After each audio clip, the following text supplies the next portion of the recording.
The next we are having the experimental measurement of the conductivity of a solution. When suppose I have some solution and whose conductivity is to be determined, then to get how experimentally how we measure the conductivity of that particular solution. So let this is the solution.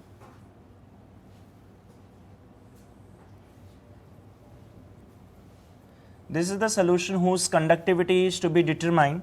So to get the conductivity of the solution, first we introduce a cell into this, a cell which contains 2 electrodes here I can say.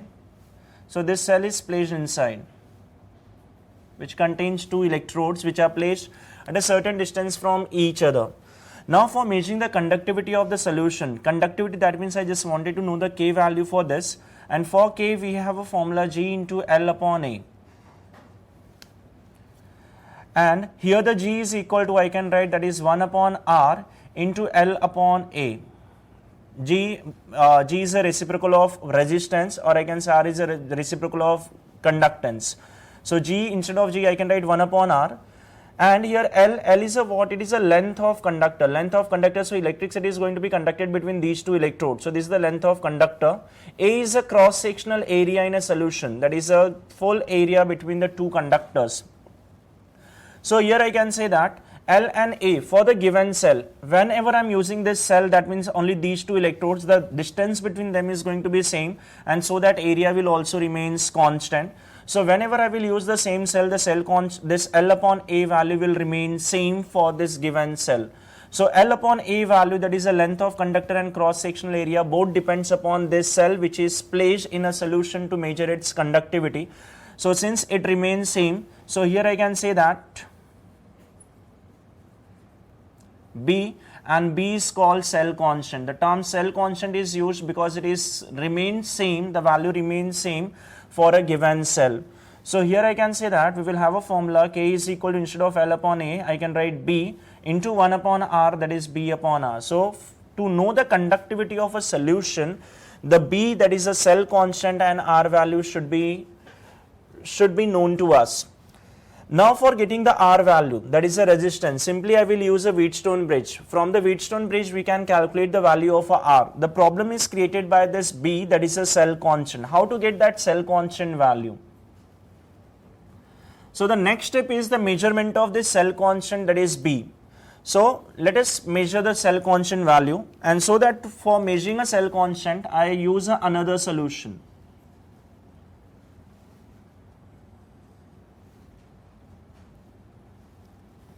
So here I am considering another solution, a solution whose conductivity is known to us, means it's a conductivity, we know the value of the conductivity for this solution. Let I am using KCl or NaCl, some solution whose conductivity is already known to us, that is K value or kappa value is known, and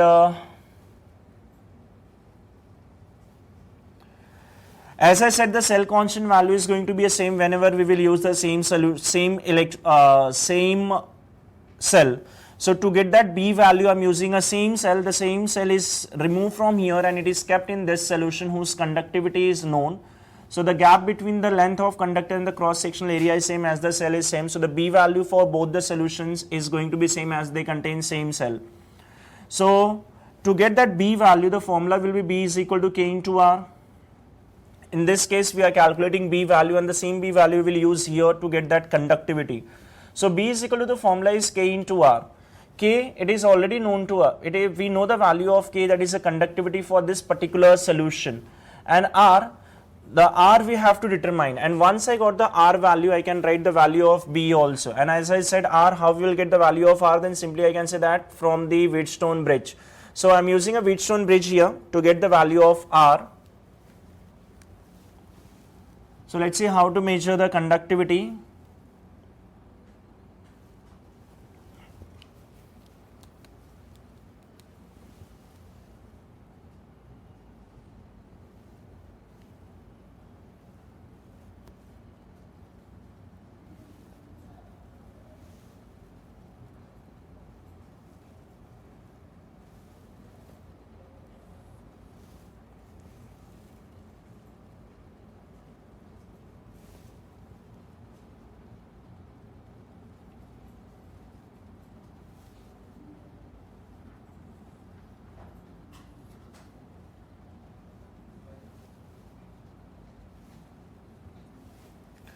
So you take the same solution with the same cell and connect it with the Wheatstone bridge.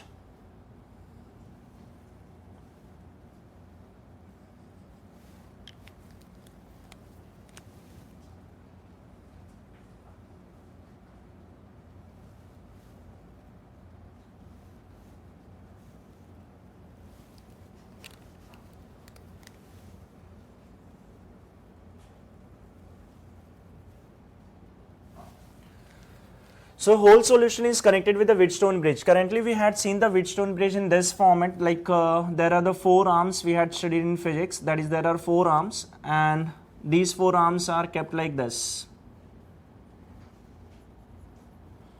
And each arm is having some resistance and we write it's a R1, R2, R3 and R4. And here this is, there is a galvanometer which is used, which measures the null point, which detect the null point here, that means where the potential is 0. And once I got the null point, then I can say that we got the Wheatstone bridge get balanced. So here in this case also we have a galvanometer,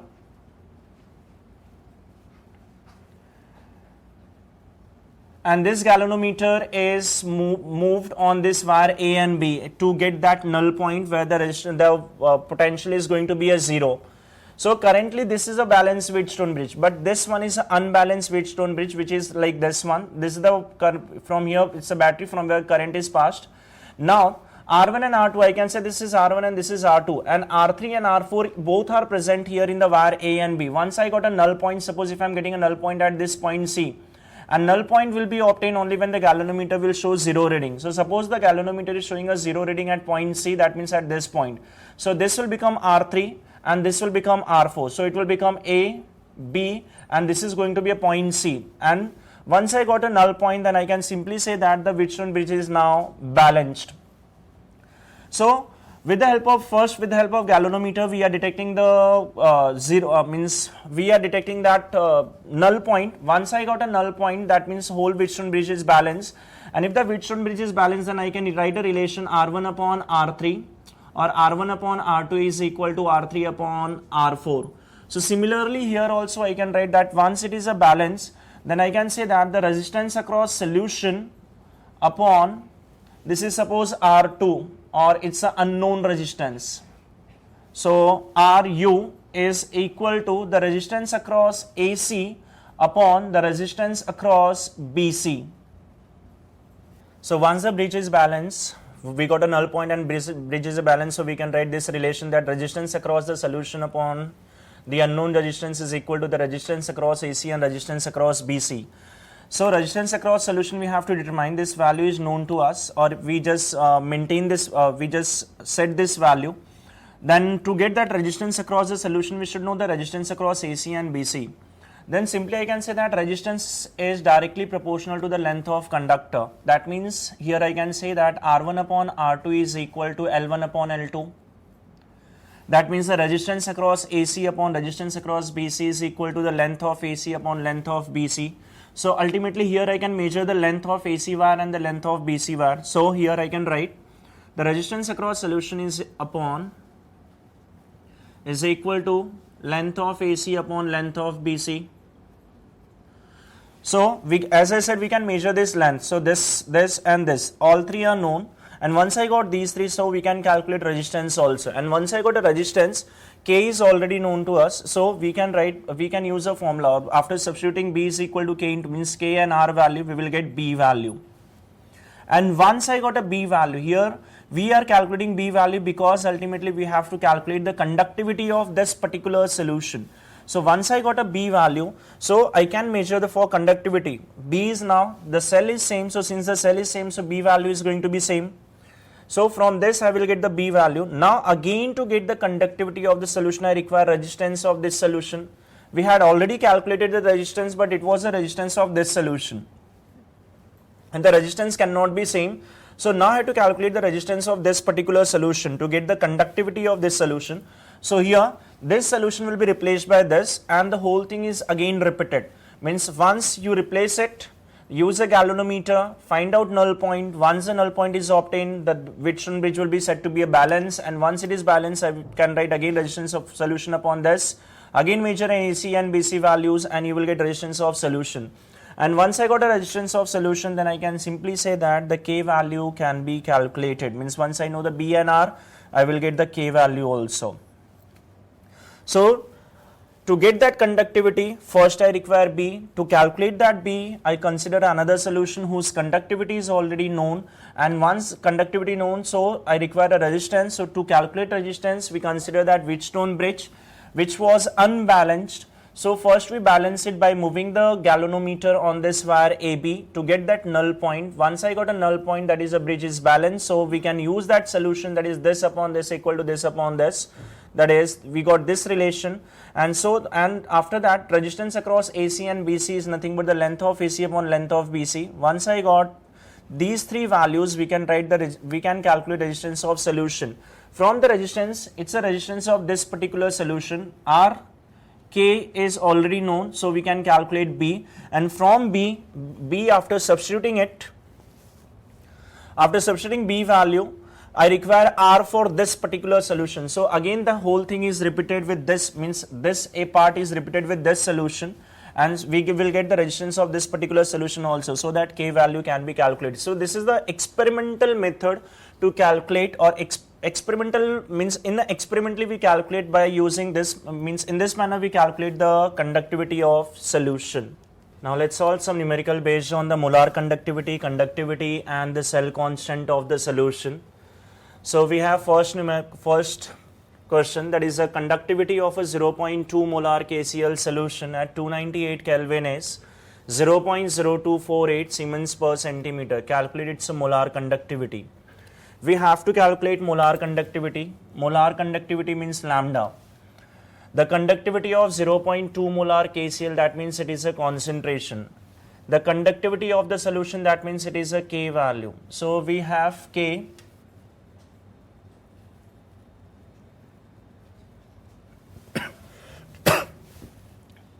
The concentration is given as 0.2 molar.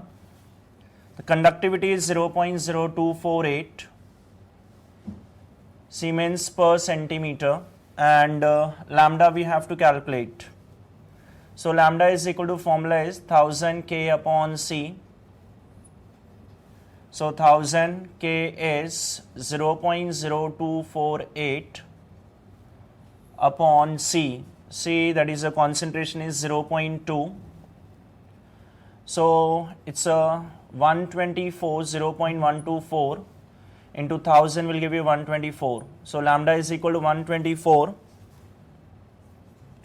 Unit is Siemens centimeter square per mole. So this is the molar conductivity of a 0.2 molar KCl solution whose conductivity is 0.0248. Then second one. Calculate the equivalent conductivity of 1 molar H2SO4 solution whose conductivity is 26 into 10 raised to minus 2 per ohm per centimeter. Here we have to calculate equivalent conductivity. Here it was molar conductivity. The difference between the molar conductivity and equivalent conductivity, simply I can say here we consider mole and here we consider gram equivalence. When we consider a mole, then C is called molar conductivity, molarity. If they are talking about the molar conductivity, means the C is a molarity, but when they are talking about equivalent conductivity, then instead of molarity you have to consider here normality, and once you consider normality, the value, you will get answer easily. So here I can say in case of second question, the solution concentration is 1 molar and conductivity is given as, that is K is equal to 26 into 10 raised to minus 2 per ohm per centimeter. We have to calculate equivalent conductivity. So equivalent conductivity is a lambda EQ is equal to, the formula is 1000 K upon C, but as I said it's a normality now, so instead of C I can write capital N, that is normality. So to get that equivalent conductivity I require normality here. So normality is equal to, the formula is molarity into valence factor. If you know the molarity of a solution, then I can use this formula, molarity into valence factor, where the valence factor have a different meaning in case of different types of solution. If it is an acidic solution, then valence factor stand for the number of H plus ion produced by an acid. If it is a basic solution, then valence factor represent, or it is a number of OH minus ions. If it is a salt, then the valence factor is total number of positive or negative charge, and if it is a any element, then it is a valency, and if it is a redox reaction, then valence factor is a change in oxidation number. Currently here we have acidic solution, that is H2SO4. So valence factor is going to be a number of H plus ion. So molarity is 1, and valence factor H2SO4 loses 2 H plus ion when it is dissolved in water. So valence factor is 2, that is 2 H plus. So normality is equal to 2. So formula is 1000 into K. Conductivity is 26 into 10 raised to minus 2 upon normality is 2. Will get cancelled, and answer will be 10 raised to 3 and 10 raised to minus 2, that is 10. So 130 unit will be per ohm, centimeter square per equivalence. Instead of per mole, it will be a per equivalence, because we are considering normality here. Then third question. The resistance of a conductivity cell containing 0.001 molar KCl solution at 298 Kelvin is 1500 ohms. What is the cell constant if the conductivity of the cell is 0.146 into 10 raised to minus 3 Siemens per centimeter? The resistance of a conductivity cell containing 0.01 molar, that means it becomes concentration. At 298, this is resistance. What is the cell constant means we have to calculate B here. So the concentration here is 0.001 molar, that means I can say 10 raised to minus 3 molar. Resistance is 1500 ohms. And if conductivity, what is the cell constant if the conductivity is, that is K is equal to given as 0.146 into 10 raised to minus 3 Siemens per centimeter. So we have to calculate K. So K is equal to, we have a formula that is B upon R. Sorry, we have to calculate B. So K is equal to B upon R, or I can say B is equal to K into R.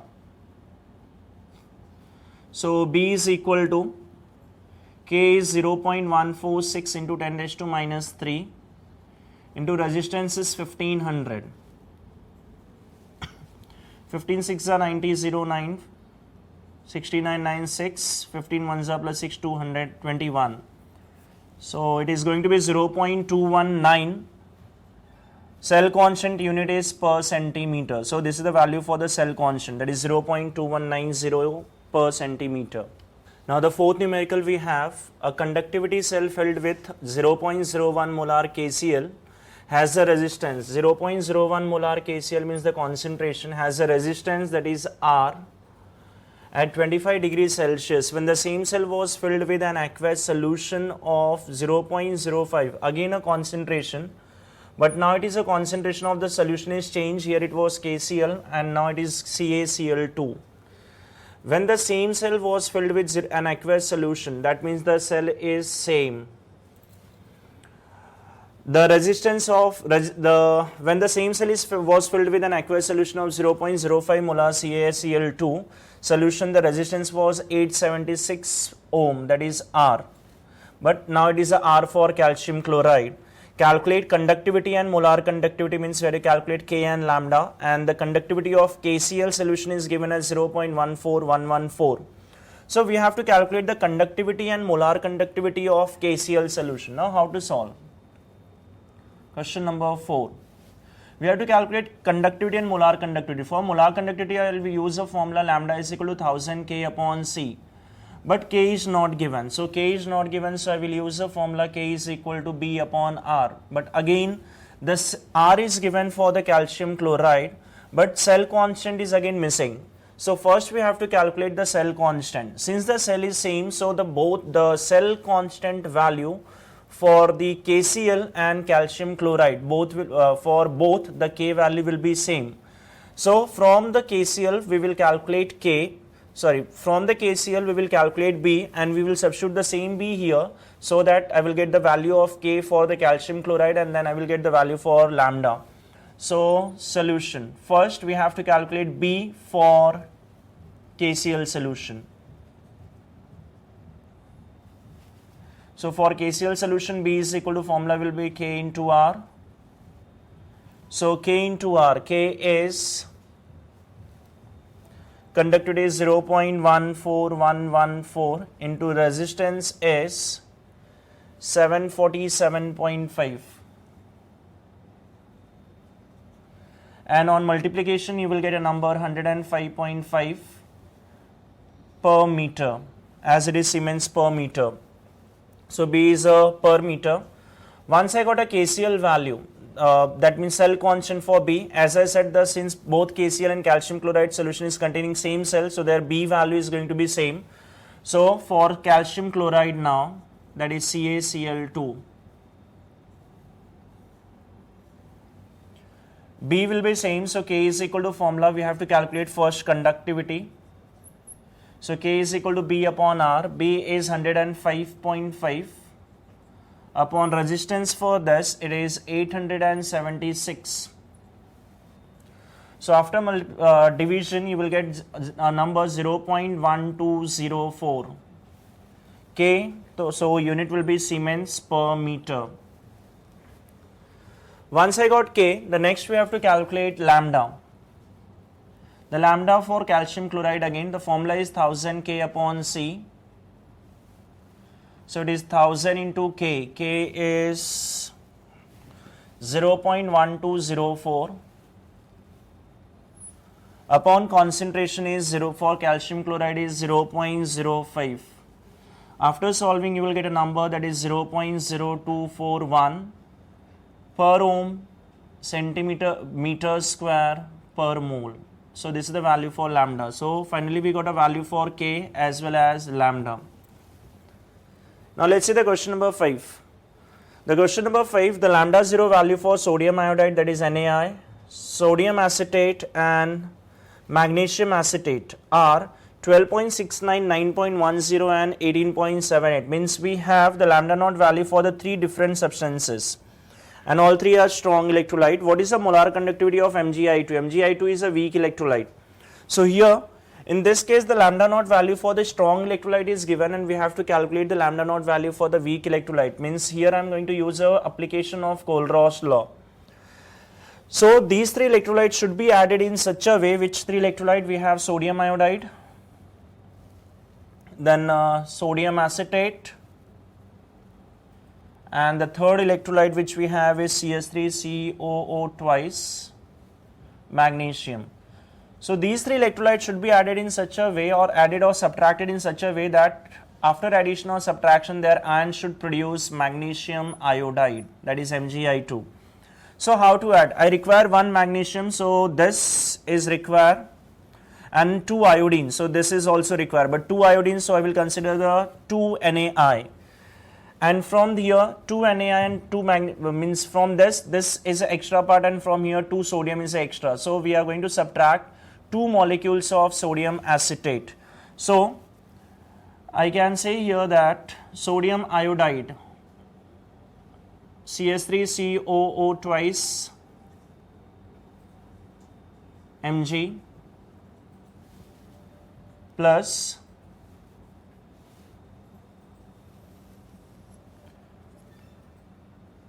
2 moles lambda naught value for sodium iodide minus 2 lambda naught value for sodium acetate, which can be written as lambda naught 2 into lambda naught of acetate and CS3COO minus plus lambda naught of magnesium 2 plus ants plus 2 into lambda naught of sodium ion,